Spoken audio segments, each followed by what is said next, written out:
స్వామి కొంచెం అవుతారా స్వామి, మీతో కొంచెం మాట్లాడాలి. ఆ చెట్టు కింద నీడు ఉంది, అక్కడ వెళ్ళి మాట్లాడదాం రండి స్వామి.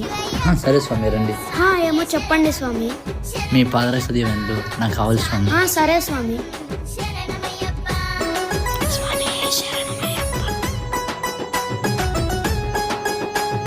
స్వామి ఇక్కడికి బయలుదేరాలి స్వామి. 40 రోజులుగా దీక్ష పూర్తి చేసుకొని ఆ శబరిగిరికి పాదయాత్రతో వెళ్తున్నాం. ఓ శబరిమల వెళ్తున్నారా? అయితే నా తరఫు నుంచి ఈ డబ్బులు అలాగే ప్రసాదాన్ని స్వీకరించండి స్వామి. పర్లేదులే స్వామి. పర్లేదు తీసుకోండి స్వామి. సరే స్వామి. సరే స్వామి వెళ్ళండి. ఏంటన్నా ఆ స్వామి కాళ్ళు మొక్కుతున్నావు? మా అమ్మ చెప్పింది ఇలా పాదరక్షణ వెళ్ళే వాళ్ళకి ఆశీర్వాదం తీసుకుంటే మంచి జరుగుతుందంట. నేను నమ్మనన్నా. అన్నా అన్నా నేను నమ్ముతానన్నా, నేను నమ్ముతాను. స్వామి శరణమయ్యప్ప.